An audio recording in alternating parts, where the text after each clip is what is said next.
Okay, good morning, everybody. I'm still having that same issue with focus mode. Can't get it straightened out. So if you want to turn your camera off, you can, because it is being videotaped and you'll be on the video.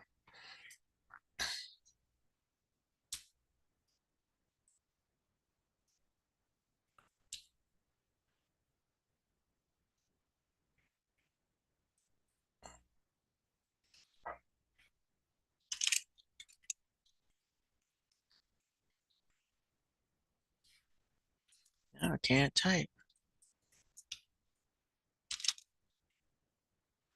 It's not typing.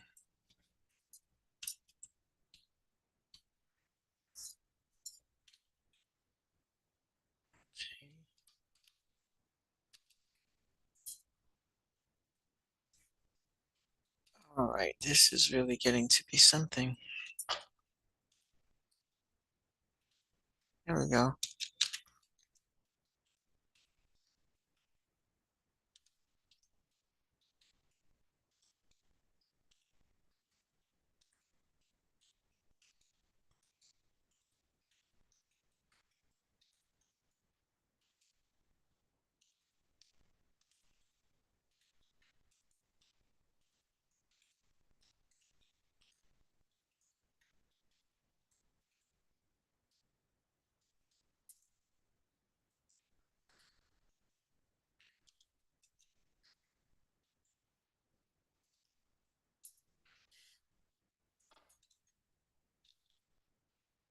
I'm only able to type one word at a time.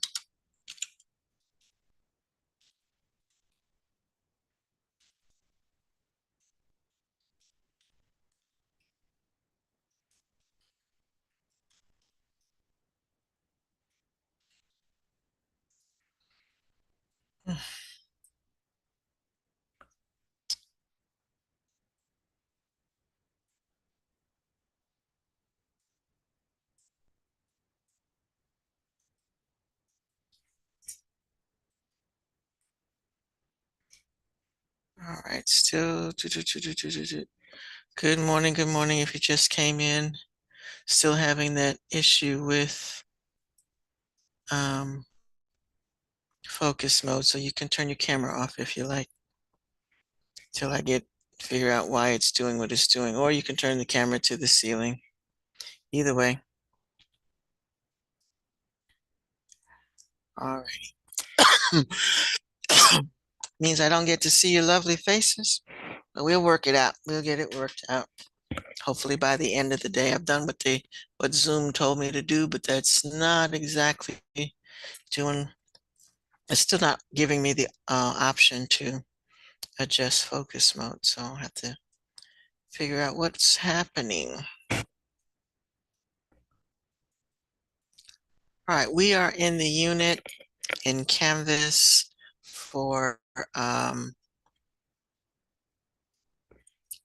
human impact on climate change. And you've done, I'm checking on the web quests now. And then you had your other question.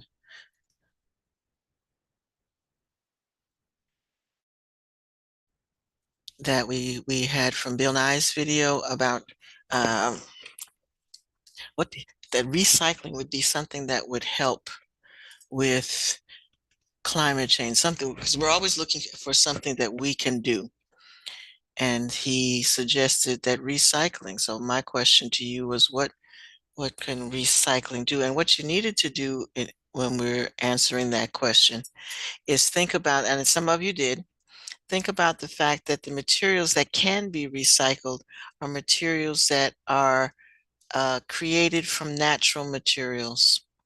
So in order to create these materials, we have to dig them up from the earth, chop down trees.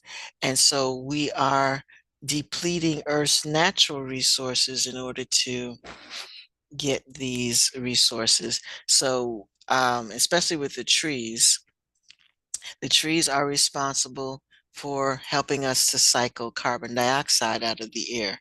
And again, one of the things that we talked about was the fact that The planet is warm because of this nice blanket of carbon dioxide. So if we keep adding carbon dioxide into the atmosphere, we make the planet warmer. We're stuffing that nice blanket with more stuffing, which makes it nice and warm and cozy, but it's getting too warm. If we chop down the trees, so in addition to us adding from factories and cars and things of that nature, if we chop down the trees are one of the major carbon dioxide users that help us to recycle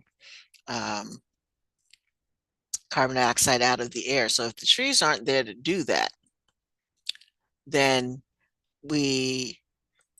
what they would have taken out of the air will stay there. So that is one of the things we are looking at as well, as far as recycling. So we don't have to chop down a tree to get another product. We can recycle the stuff that we have without taking up any more natural resources. That helps.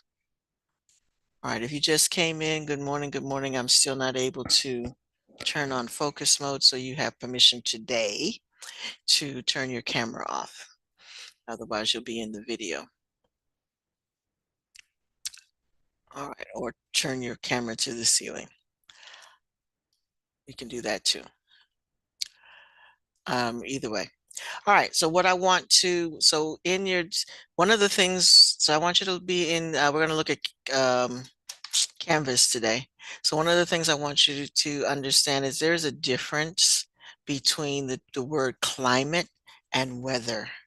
Climate is seasonal. It occurs, like I said here, over a broad range of events. So it's years, months, decades. So it's different from weather. Weather is daily, something that happens from day to day, maybe hour to hour. Sometimes location to location, like it could be raining over here and the sun is shining across the street. So that's weather. So when we talk about climate, we're talking about a large range of weather activity over a period of time. So we have spring weather, we have spring, summer weather, winter weather, that kind of thing. And those are climate changes. So right now we're confused because I got up this morning, it was 39 degrees and it's supposed to be spring. And actually the first day of spring is tomorrow. But still, we had 80 degrees last week. Okay, we still, hold on, I'm letting some more folks in. And it's 39 degrees today. So the plants had started blooming, the pollen started falling, and now we're back to freezing again. So I don't know what's going on, but this is what we're talking about with climate change, in that things have shifted so much till even the plants don't know what's going on. All right, so I do want you to read this page over. Before you read this page over, one of the things that we talk about are greenhouse gases. So I wanted to share a short video with you on one of the greenhouse gases is methane. So you do need to know the list of greenhouse gases, but one of them is methane. And one of the big contributors of methane are cows, not the factories. Okay, hold on. Let me get this is in your playlist, but I couldn't even access the playlist. So something's going on with my stuff that I can't access what I need to access. But this is short, and I just wanted to. Cows burp and fart a lot, and it's impacting climate change. Each of Earth's 1.6 billion cows releases about 100 kilograms of methane every year. This might not sound like much, but methane's effect on the climate is 23 times more than carbon dioxide. Methane traps in the heat of the sun and makes the whole planet warmer. So each cow's emissions are about the same as burning 1,000 liters of petrol every year. Cows are mostly responsible for 18% of the total greenhouse gases worldwide. That's more than the entire transportation sector put together. There's good news though. Methane only lasts for about 10 years in the atmosphere, unlike CO2, which can stick around for hundreds of years. So if we can find a way to get cows to produce less methane, then we would see a faster drop in global greenhouse gases. So should we eliminate the bovine threat? Not so fast. A Canadian farmer may have found the key. Joe Dorgan started feeding his cows seaweed as a way of cutting costs on his farm. He teamed up with a local researcher and found that his cows produced 20% less methane on the seaweed diet. Together, they tried other types of seaweed and found that a certain red seaweed called Asparagopsis taxiformis reduced the methane to nearly zero. This is a huge win in the battle against climate change. And if farmers start feeding their cows with a mixture of the seaweed, it would be like taking hundreds of millions of cars off the roads.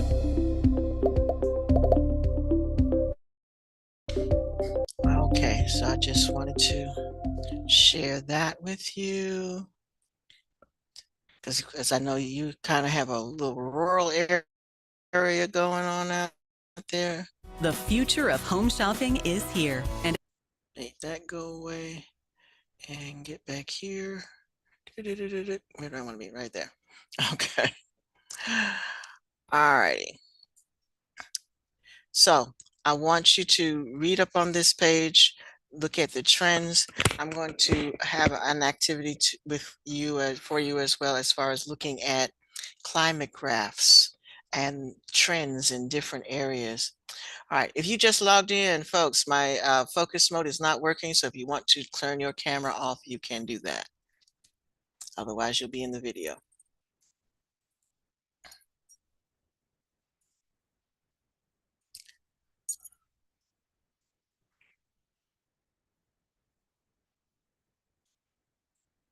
I don't know, some of y'all might have me muted. So I'll just put that again in the message box. There we go. All right. All right, so what I want you to do while I do attendance, I want you to be on this page. So we are here in Canvas. I want you to go through and read through. In fact, I'm going to start. So again, I highlighted this because we need to know the difference between weather and climate. They are not the same thing. You need to know that climate refers to a broad range of events lasting for a long period of time. So again, like we talk about seasons, think of seasons being climate, and weather is day to day. Today the sun is shining, tomorrow it's raining, but we're still in the tendency for that time of year is to be warm, okay, or to be cold. What is climate change? In order to understand this question, we must first examine how our Earth works. Our Earth is a ball of molten rock floating in space, covered in a thin, hard crust. One of 8 planets in our solar system, what makes it unique is its atmosphere. Our distance from the Sun has enabled layers of gases to form that protect life on the surface. One key component of the atmosphere is what we call greenhouse gases. Much like a greenhouse in a garden, these gases, principally carbon dioxide and methane, allow heat from the sun into our atmosphere and then trap it, which allows the temperatures needed to sustain life. Unfortunately, when too many greenhouse gases are present in the atmosphere, climates on our planet can be radically changed. As the overall temperature of the planet increases, ice on the planet's poles melts and raises the sea level. This can lead to increased risk of natural disasters. Some human populations will experience more flooding. Storms will create huge amounts of damage. Many believe that the increase of greenhouse gases in our atmosphere is contributed to by human activity. Much of our infrastructure is powered by the burning of fossil fuels, and amazingly, cows contribute more to global warming than the entire transport sector. But it's not all doom and gloom. In order to reduce our impact on global warming, we can make efforts to reduce our dependence on fossil fuels and strive to develop alternative renewable sources of energy. Recycling can help reduce the demand on power-hungry manufacturing. We may also like to consider reducing our meat and dairy consumption in order to reduce methane levels.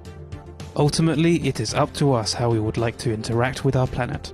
But let's hope we maintain a healthy relationship with it, because it's the only one we have for now.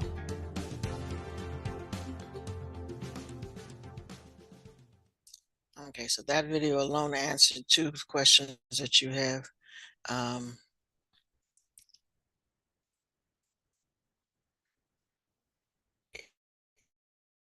That you were supposed to turn in. All right, so again, go through. And I'm not seeing that this is working the way it's supposed to work. A lot of these things, I know this one down here doesn't work.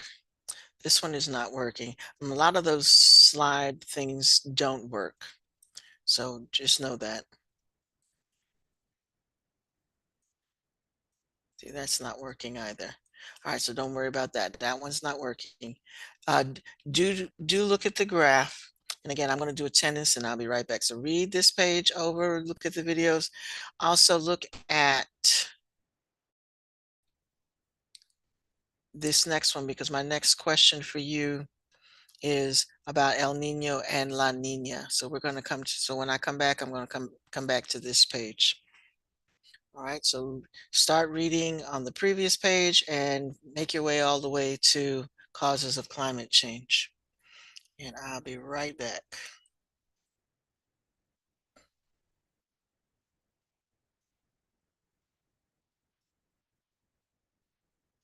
Again, Landon, you don't have to be on camera if you don't want to be.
Okay, I am back.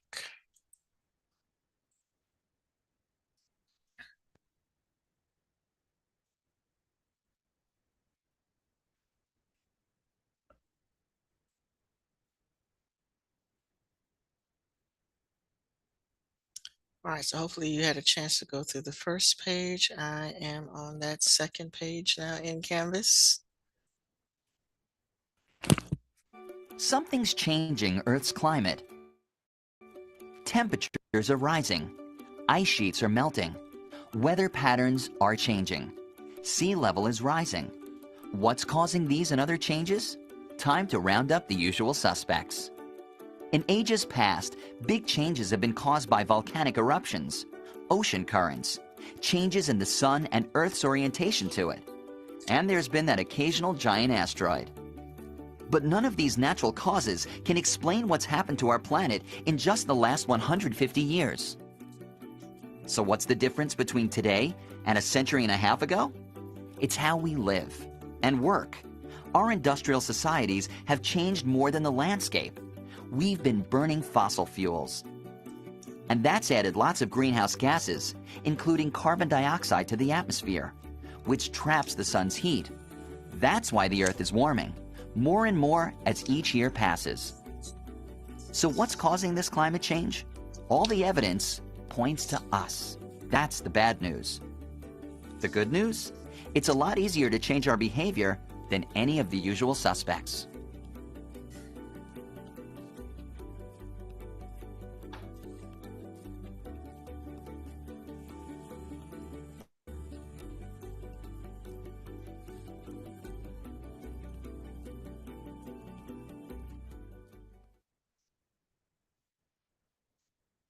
All right, so NASA is mostly watching out over everything is an agency that watches over everything, but there's another agency that is in charge of looking after things and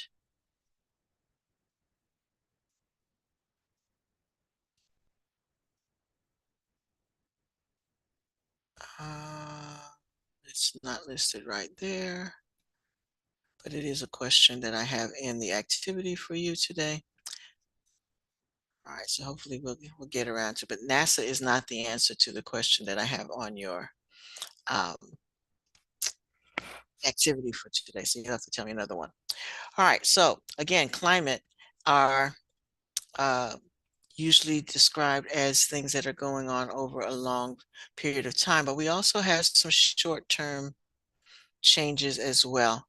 And so the short-term changes are commonly known as cycle of climate predictable patterns. The largest, most important of these is El Nino and La Nina. Okay, the cycles are called the El Nino Southern Oscillation. Oscillation, think of your fan that goes back and forth. That's oscillating. And so this season changes back and forth. So your activity today involves looking at current situation. I always try to bring things current and related to today. So we're going to look at what is La Nina and what is El Nino.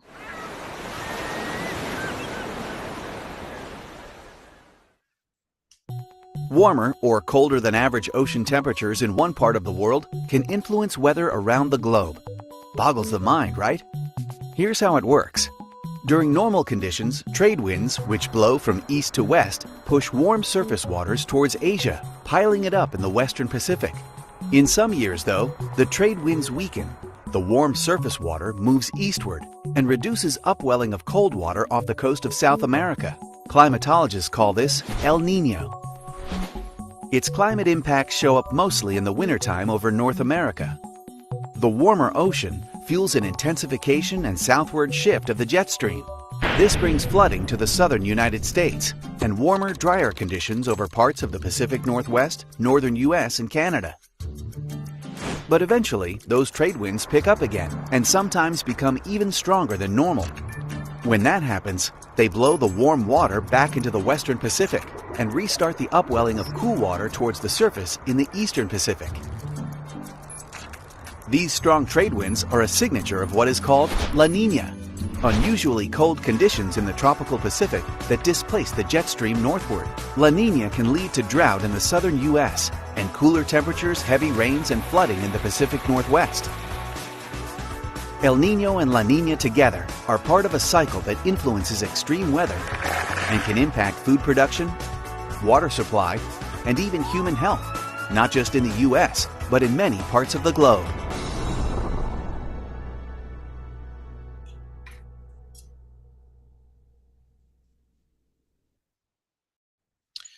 All right, so this is a summary of what they are and those two conditions. So they are what we call oscillating. So they're opposite seasons. So what the question that I have for you today, and we're going to come back to all of that in a while, but the question that I have for you today is to define El Nino and La Nina, and then give a detailed answer to the following question. Are we in a El Nino or La Nina season? And explain in at least 5 sentences, and then include the name of the agency that is responsible for recording this information for, and I shouldn't say this year. I mean, when I say this year, it does go through seasons. So we're going to go through an El Nino and a La Nina part of the year. So, but what is happening to us this year? So that's why I want current information. I'm not just so up here you're giving me a general information of what is La Nina and what is El Nino. Then you want to research. So this you can get from Canvas. Then you need to research this year. Are we in a La Nina or La Nina season, and what are the effects of these? What do they predict is going to happen with this season? One of these, they predict stronger weather. So tell me what the prediction is that goes with what's happening for this year's weather based on El Nino and La Nina. All right, so that's your assignment for today. So this part you can get from Canvas. This part you're going to have to research. Okay? All right, so that's in the module. That comes right after the reading. So go ahead and finish reading the page. Again, the definitions for El Nino and La Nina are here. Some general long-term climate effects are here. This one, again, is not working. Excuse me, so don't worry about that. We'll come back and talk about greenhouse gases after you've done the El Nino, La Nina exercise. Okay? I see some of you are still working on catching up on the other assignment, and that's good. But as you can see now, this is assignment number 3. So don't let things pile up on you. This is the last 9 weeks, so we're trying to get all our assignments done so that when we get to the end, we're not worrying about are we passing or failing, because we're on top of it. All right, so you take care of that assignment. I'm going to finish grading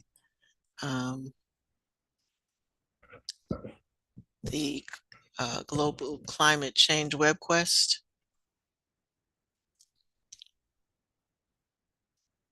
Wow, Alicia, you are fast.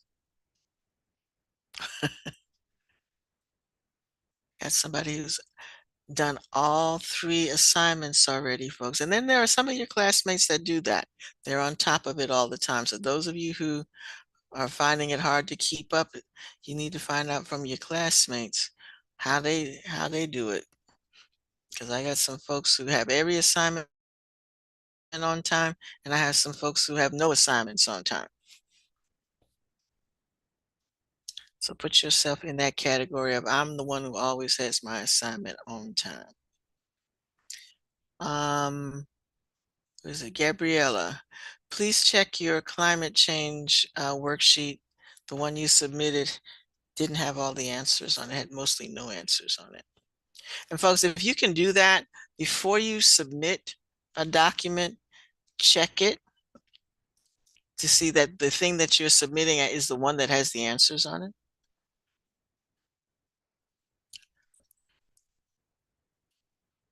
And then trust me, your resubmission is not marked late. Once I know that you have submitted it once, the resubmission is not marked late. Also, zeros went in early on this assignment because originally it was due on the 16th, but we weren't in school on the 16th. So I moved it back to yesterday. So it's late now. But if I'm grading it today, you can get excused from the late. So if climate change web quest, if you get that in today, it will not be marked late because I'm grading them now.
Mm.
Got it.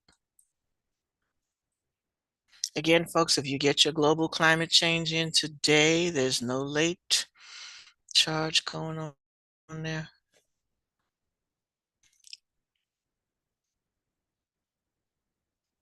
Even though it was due yesterday.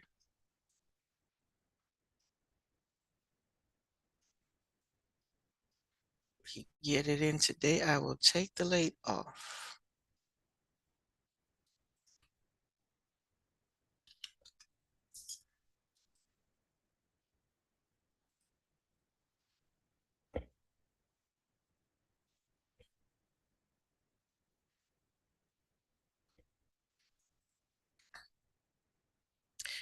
And do send me a note that you submitted it today, because I have moved on to the next assignment.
with look at what season are we in right now and what it's going to do. So as far as El Nino and La Nina, look at what season we're in right now for this year, and then what are they predicting? Look at the predictions for the rest of the year.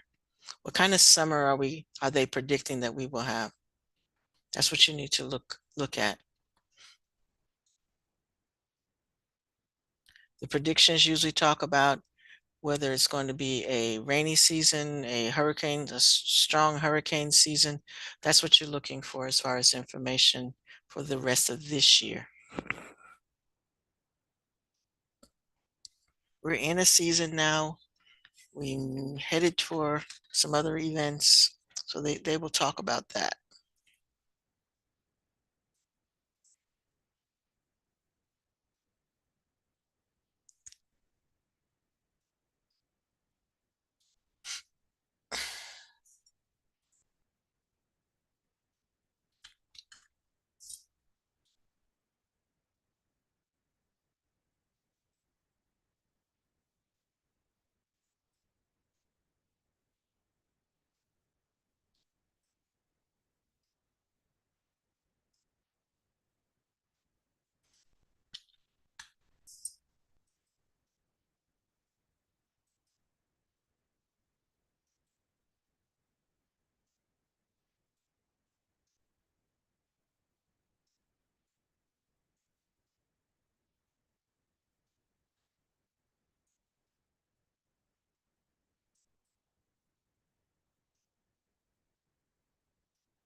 Okay, folks, if you're in a good place to stop, you can go ahead and do that.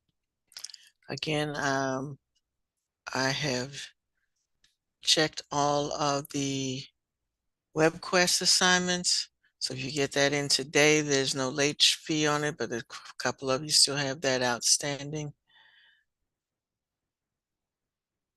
And I've also graded the video question on recycling. It was interesting to note that most of your communities do not require recycling, and at the end of the year, we're going to have an activity that you're going to have to journal. And that might be a project that you might want to initiate, is making sure that you start a recycling project. So that's something to think about. We will have a journaling activity to do, and based on something environmental that you are going to take on. And I'll introduce that to you after the break. All right, so again, if you are in a place where you can stop, go ahead and stop. You can go log out, and I will see you next week.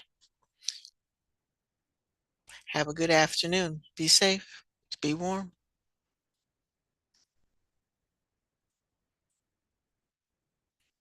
You too. They call Thursday Friday Eve. Have a good one.